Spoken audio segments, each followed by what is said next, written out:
온라인 예배를 다시 드리게 되었습니다. 상황이 위중한 가운데 있지만 또 어디서든지 예배드리는 여러분 모두에게 하나님의 평안과 또 기쁨이 가득한 시간이 되시기를 바랍니다. 다니엘서를 계속 보고 있습니다. 다니엘의 기도, 하나님의 응답이라는 제목의 말씀입니다.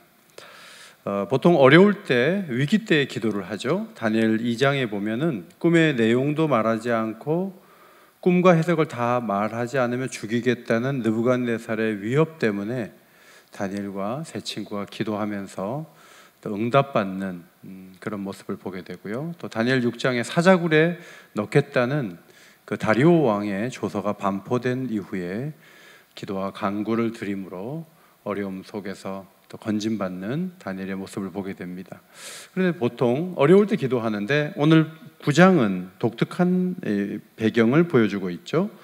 예레미야서를 읽다가 예루살렘의 황폐함이 70년 만에 그치리라, 이 말씀을 보면서 70년이 거의 다 됐는데 내가 기도를 해야 되겠구나, 하나님의 때를 준비해야 되겠구나, 회복의 날을 바라보며 기도하기를 결심했다는 기도의 배경을 볼 수가 있습니다. 읽지 않았지만 앞에 4절부터 14절은 다니엘의 기도의 내용인데, 우리가 이 기도의 내용을 주목해야 되는 것은 이런 기도를 드리면 누구나 응답을 받을 수 있기 때문입니다.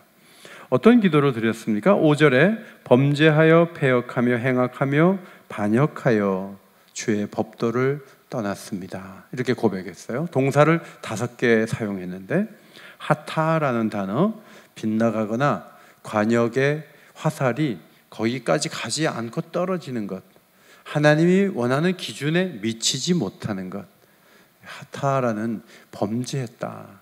그 다음 패역했다는 단어는 구부린다, 불의를 행한다, 길이 있는데 다른 쪽으로 간 거예요.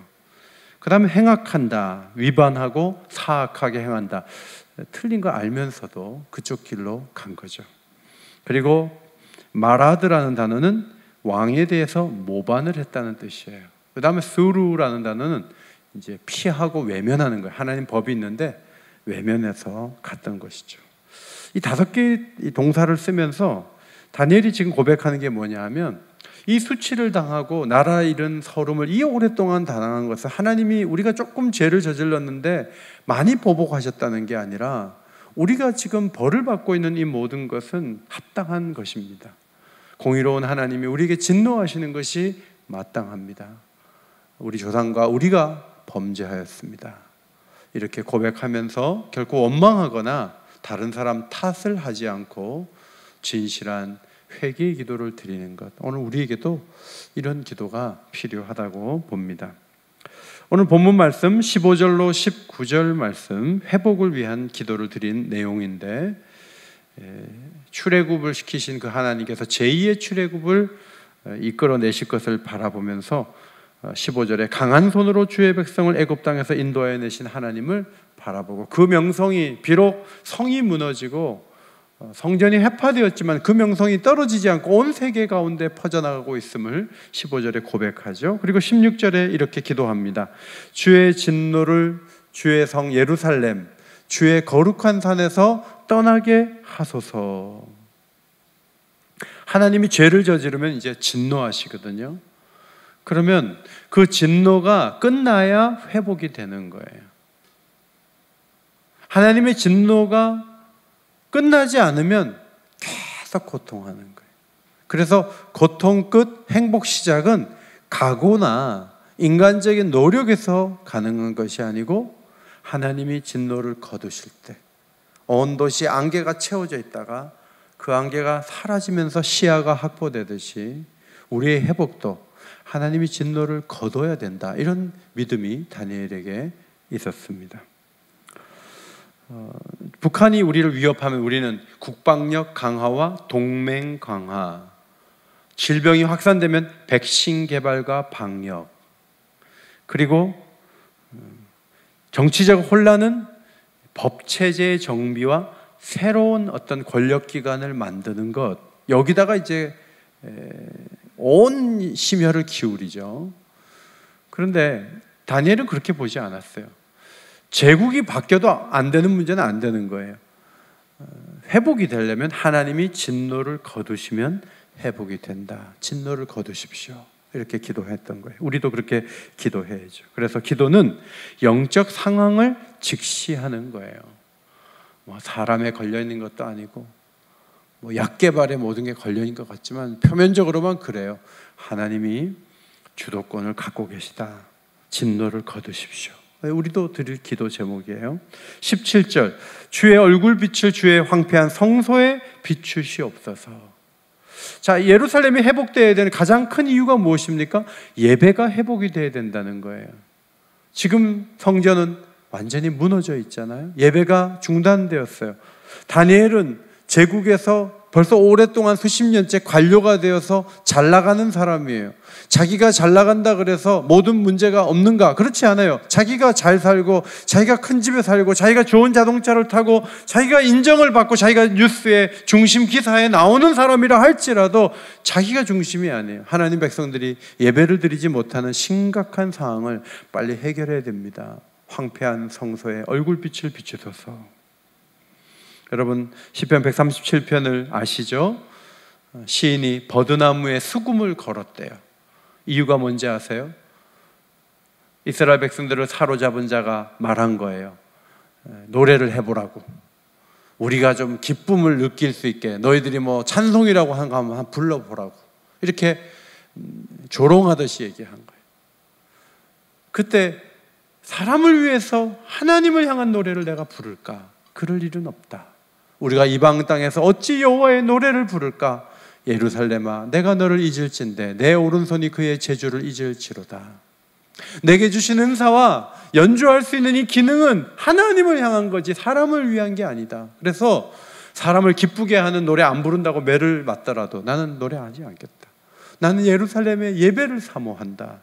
그런 시인의 열망을 우리가 이 시를 통해서 볼 수 있습니다. 18절에 주 앞에 간구하는 것은 우리의 공의를 의지하여 하는 것이 아니요 주의 큰 긍휼을 의지하여 함이니이다. 다니엘이 느부갓네살 왕이 그 두 번째 꿈을 해몽했을 때 이제 소처럼 풀을 먹게 된다고 그랬어요. 왕자에서 쫓겨나서. 그런데 그런 일을 면할 수 있는 방법이 될 수도 있는 것을 가르쳐 주신 장면이 4장 27절이에요. 공의를 행함으로 죄를 사하고 가난한 자를 긍휼히 여김으로 죄악을 사하소서. 그리하시면 혹시 왕이 평안할 수도 있습니다.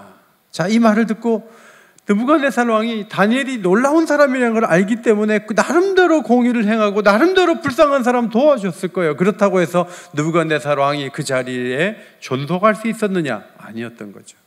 그는 하나님 예고하신 대로 자리에서 쫓겨나서 미친 사람처럼 그렇게 돌아다니다가 나중에 하나님 말씀한 대로 회복이 되었던 거죠. 여러분, 우리가 뭘 잘해서 그걸 근거로 이 코로나 시대에도 예배 잘 드렸으니까 그것을 근거로 하나님이 좀 내게 복을 주세요. 뭐 그런 마음을 가질 수는 있어요. 그런데 궁극적인 변화를 가져오는 것은 하나님의 긍휼이에요. 하나님이 우리를 불쌍히 여기는 마음이에요. 우리가 자녀를 키울 때 자녀가 부모에게 잘해서 뭔가 도와주고 싶은 마음이 더 들기도 하지만 궁극적으로 자녀들을 돕고 사랑하고 길을 열어주는 부모의 그 동기는 부모의 마음속에 있는 자식을 불쌍히 여기는 마음이에요. 하나님도 마찬가지예요. 하나님의 긍휼이 가장 구체적으로 역사 가운데 나타난 사건이 뭔지 아세요? 예수님이 십자가를 지신 사건이에요. 주님이 십자가를 지심으로 우리가 그것을 믿음으로 구원을 받게 하신 것은 하나님이 우리를 불쌍히 여긴 수준이 무엇이고 방법이 어떤 것인가를 가장 잘 보여주는 사건이에요. 못된 사람은 누가 뭐 아들 보내주라 그랬나? 누가 뭐 죽여달라 그랬나? 왜 피 흘리게 하고 온통 그렇게 비극적인 장면을 만들어 놓고 우리 보고 그걸 믿으래? 이런 사람들이 있어요. 그것은 공의로운 하나님이 우리를 그렇게 긍휼히 여기시고 아들을 희생시킨 사랑을 모욕하는 말을 하는 거예요. 하나님 우리를 긍휼히 여기셔서 예수님을 십자가에 못 박게 하셨고, 또 하나님 우리를 긍휼히 여기셔서 우리가 약하니까 성령을 부어주시고, 하나님이 우리를 불쌍히 여기셔서 천국을 준비하신 거예요. 그래서 이 모든 동기가 국률이잖아요. 그래서 3주 동안 기도하면서 하나님 불쌍히 여겨주세요. 우리 교회를 불쌍히 여겨주세요. 저를 불쌍히 여겨주세요. 우리 자녀들을 불쌍히 여겨주세요. 그 기도가 사실은 최고의 기도고 응답받는 지름길이라고 볼 수 있습니다. 누가복음 18장에 바리새인은 나는 죄를 안 저지르고 일에 2번씩 금식하고 11조 열심히 하고, 여러분 그거 하나님이 그건 기도도 아니다 이렇게 보는 거예요. 하나님이 의롭게 인정한 세리는 그 옆에서 어떻게 기도했습니까?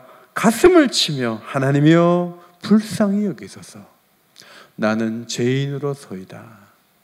이 기도를 하나님이 기쁘게 여기셨죠. 우리가 그것을 기억해야 하겠습니다. 19절입니다.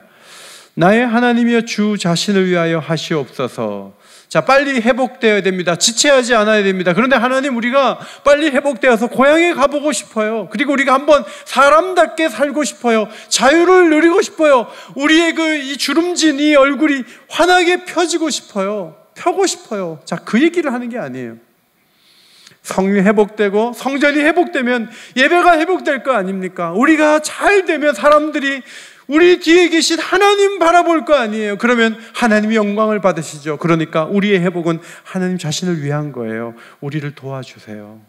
이렇게 기도한 다니엘의 모습, 우리의 기도도 마찬가지예요. 그런 차원에서 진행이 돼야 되겠죠. 코로나가 빨리 끝나기를 원합니다. 왜요? 여행 가려고? 자유롭게도 사람들 만나려고? 물론 그것도 중요해요. 그런데 코로나가 빨리 끝내야 될 이유는 자유롭게 예배드리고 하나님 앞에 소그룹도 하고 하나님 앞에 할 일이 너무 많은데 하나도 못하고 있잖아요. 온라인으로 예배드려야 되고, 얼마나 하나님 받으시되 영광에 미치지 못하는 환경입니까? 이 환경이 해소되기 위해서는 하나님이 코로나 끝내주세요. 우리 예배가 회복되기를 원합니다. 주 자신을 위하여 하시옵소서. 나의 하나님 주 자신을 위하여 하시옵소서. 통일을 위해 기도합니다. 왜 통일되어야 됩니까? 김덕주 목사님 며칠 전에 말씀 들어보니까 70-80%의 교인이 북한에 다 있었다는 거예요. 북한의 그 압제와 예배드리지 못하는 환경을 하나님 개선해 주시고 삼천리 방산 곳곳에서, 강산 곳곳에서 예배가 되어질 수 있는, 드려질 수 있는 상황이 오도록 하기 위해서 하나님 아버지 통일이 필요합니다. 세계복음화도 그래서 필요합니다. 그렇게 우리가 기도해야 되겠죠. 하나님은 그런 기도를 기쁘게 여기세요. 우리가 그렇게 기도해야 되겠어요. 이제 가브리엘을 통해서 하나님이 응답하신 내용이 22절 이하에 나오죠. 22절에 보니까 저녁 제사 지낼 즈음에 가브리엘이 도착을 했어요.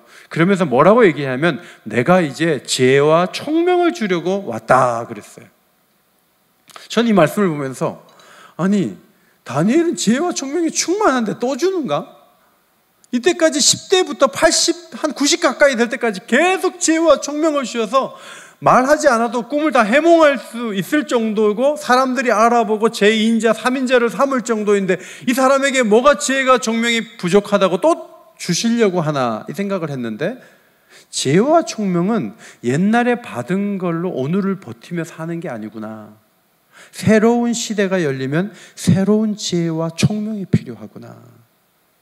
신앙생활 하는 분 중에 젊었을 때 열심히 은혜 받고 총명하게 산 분 중에 시간이 흐르면서 사람이 이상하게 변한 경우가 많아요. 이유가 뭔지 아세요? 과거에 기대고 살아서 그래요. 내년에 2021년 시작되잖아요. 이 3주 동안 기도해서 지혜와 총명 또 받아야 돼요. 새로운 한 달이 시작되죠. 그러면 이번 달에 지혜와 총명 받아서 다음 달에 살 수 있는 거예요. 그런 관점에서 기도하고 또 기도하는 사람은 윤택한 모습으로 평생을 갈 수 있지만, 기도를 멈추고 옛날에 내가 한 가닥 했다 이것만 가지고는 안 되는 거죠. 하나님은 지혜와 총명을 또 주신다는 거예요. 23절 기도를 시작할 즈음에 명령이 내렸으므로 이제 내게 알리러 왔느니라. 여러분, 언제 명령하셨습니까? 가브리엘 천사에게 하나님이 야 다니엘에게 가라 이렇게 말씀하실 때가 언제냐면, 크시고 두려우신 하나님, 주 하나님이라고 이렇게 기도를 시작하는데 가봐라 했던 거예요. 충분히 다 들으시고 응답심의위원회를 열어서 몇 차에 걸쳐서 회의를 한 다음에 한 달 후에 결정해서 응답하시는 게 아니잖아요.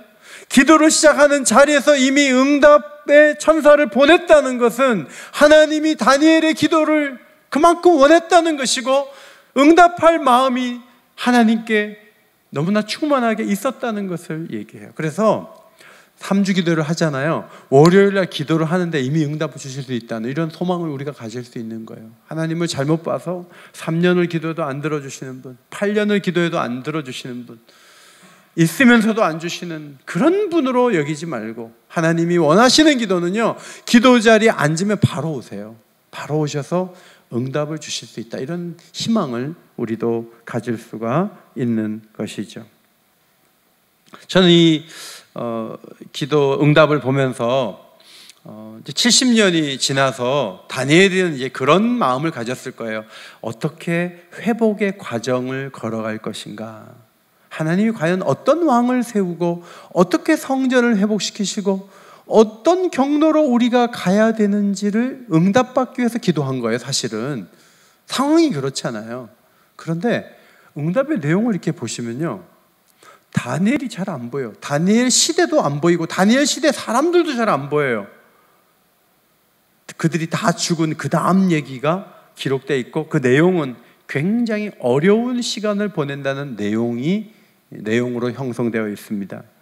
가장 답답하고 힘든 말씀이 26절이라고 보는데, 끝까지 전쟁이 있겠다, 황폐할 것이 작정되었다는 말씀이에요. 저는 이 말씀 보면서 다니엘이 많이 답답했겠다.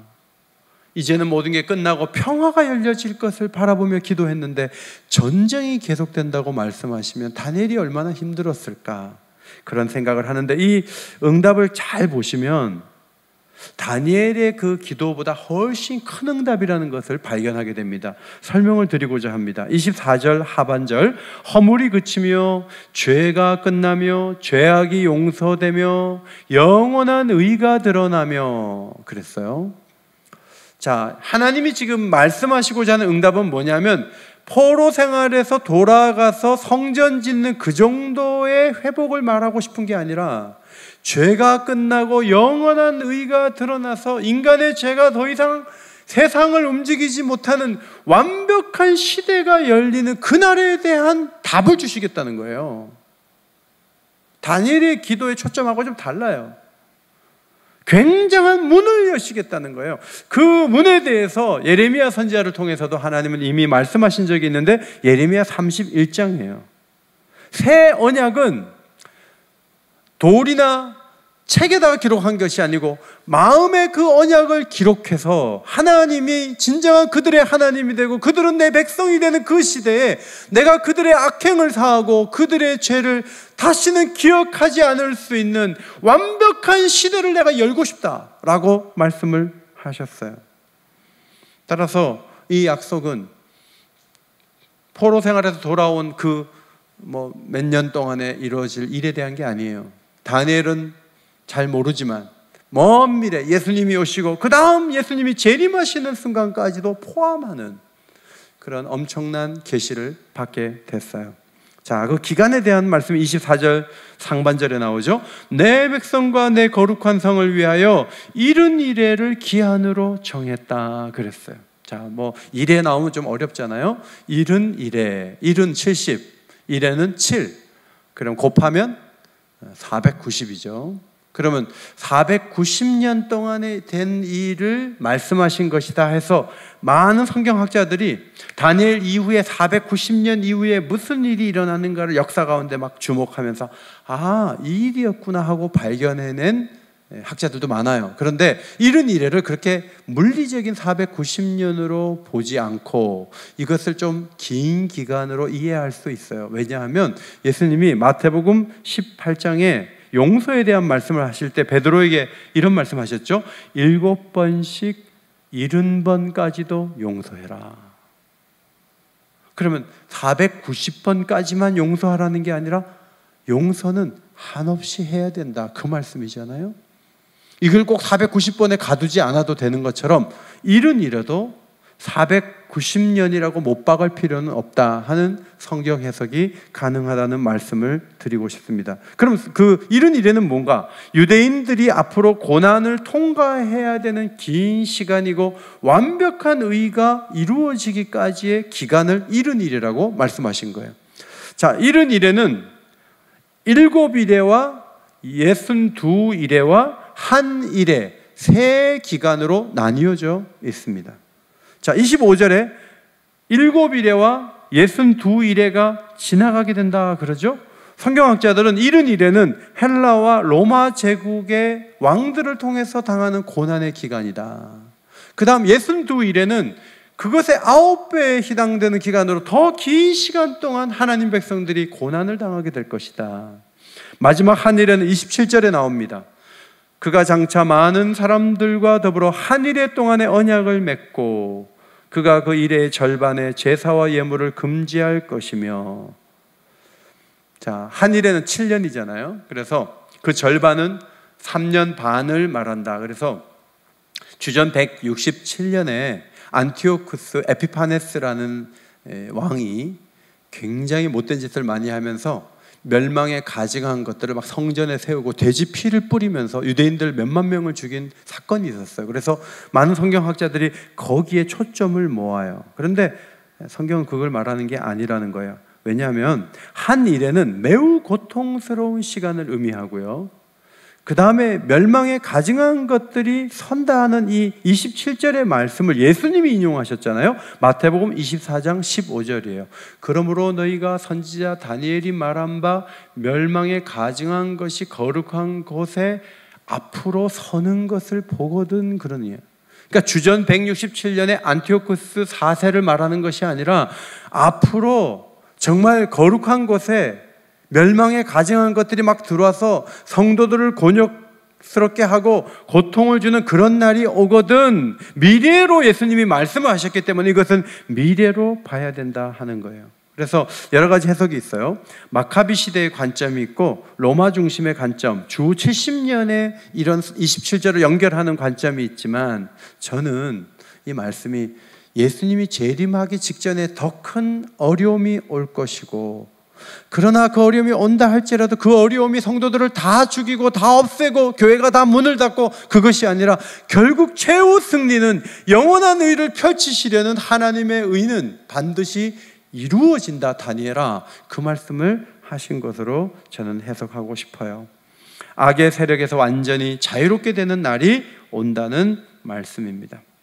24절, 허물이 그치며 죄가 끝나며 죄악이 용서되며 영원한 의가 드러나며 환상과 예언이 응하며 또 지극히 거룩한 이가, 이렇게 번역되어 있죠.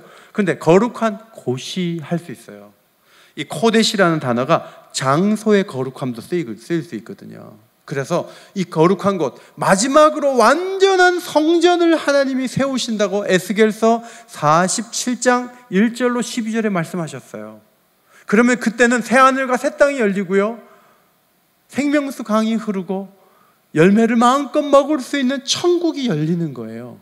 오늘 다니엘에게 말씀하는 것은 바로 사도 요한에게 예수님께서 보여주신 그 놀라운 환상, 요한계시록 20장, 21장의 그 환상을 미리 맛보기로 보여주신 장면이다. 그렇게 해석할 수가 있는 것이죠.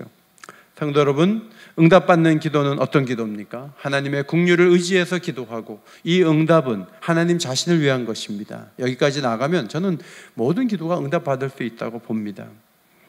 그리고 하나님 나라의 관점에서 기도하면 기도가 더 큰 응답으로 온다는 걸 기억하세요. 자, 3주 기도회 하고 이번에 기도회 우리 기도했더니 우리 아들이 대학에 갔어요. 그냥 집이 계약이 됐어요. 아픈 허리가 났어요. 자, 이런 기도 응답 굉장히 간증이 많아요. 그런데 여러분, 오늘 다니엘에게 주신 응답은 그런 종류의 응답이 아니에요. 다니엘아, 너희들 돌아가도 또 문제가 또 있단다. 그 지은 성전 또 무너져. 정말 내가 너희에게 줄 수 있는 최고의 선물은 예수 그리스도의 재림과 함께 오는 영원한 의가 펼쳐지는 세계야. 나는 이 세계를 주도권을 갖고 행사하는데 그 날이 올 때까지 교회가, 성도들이 고난을 많이 당할 거다. 그런데 견뎌야 된다. 끝까지 견디면 최후 승리는 내게 있다. 그 말씀을 해주신 것으로 저는 봅니다. 자, 마지막 결론. 70일에가 70일에가 지나면 내가 정말 원했던 세상이 완전히 이루어질 거야. 최후 승리는 내 백성에게 있고 나에게 있단다. 이것이 응답이고 위로가 될 수 있어요. 오늘 예배를 드리는 여러분들 지금 기도 제목 많으시죠? 그 기도도 응답해 주세요. 그런데 더 놀라운 것은 우리만이 가질 수 있는 응답은 뭔지 아세요?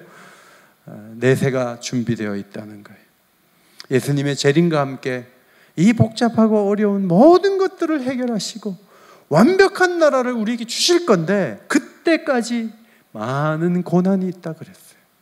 지금 우리도 불편을 겪고 있죠? 어려움이 있어요. 그러나 여기에 짓눌리지 마세요. 하나님 주실 완벽한 선물을 바라보세요. 그리고 오늘을 잘 살아갈 수 있게 되시기를 바랍니다. 이 말씀을 준비하면서 찬양 가사가 떠올랐는데 150장 4절 가사가 마음속에 맴돌았어요. 최후 승리를 얻기까지 주의 십자가 사랑하리. 죽도록 충성하며 끝까지 견디겠다. 이런 각오인데 오늘 온라인 예배를 드린 여러분들 이 찬양을 여러분의 고백으로 하나님 앞에 올려드리시면 좋겠습니다. 마지막 4절 부르겠습니다.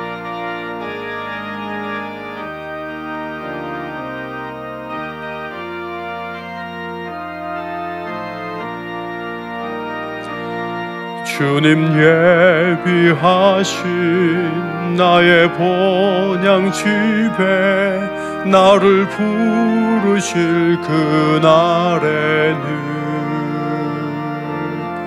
영광 중에 계신 우리 주와 함께 내가 죽도록 충성하리. 최후 승리를 얻기까지 주의 십자가 사랑하리. 빛나며 유감받기까지 험한 십자가 붙들겠네.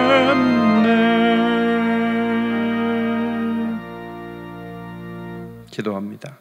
하나님 아버지, 이런저런 고난 속에 있는 우리 성도들을 생각합니다. 가게 문을 닫는 성도도 있고 질병 가운데 어려움을 겪는 성도도 있고 이런저런 고통 속에서 하나님을 찾는 성도들이 있나이다. 그런데 기도했을 때 그 문제가 당장 해결되면 좋겠는데 하나님은 다니엘에게 응답하시듯이 시대 끝에 될 일을 말씀하시고 잘 견디라고 가르쳐 주십니다. 최후 승리가 주께 있음이 오늘을 살아가는 우리의 능력이 되도록 이 말씀이 우리를 향한 말씀인 것을 기억해 하시고 하루하루를 잘 견뎌낼 수 있는 귀한 성도들이 다 되게 하여 주시옵소서. 3주 동안 기도하기를 원합니다. 우리가 기도를 시작할 즈음에 천사를 보내주시고 성령의 충만한 은혜를 부어주시사 응답의 기쁨이 가득하게 하시고 회복의 역사가 일어나게 하여 주시옵소서. 지혜와 총명을 주옵소서. 예수님 이름으로 기도하옵나이다. 아멘.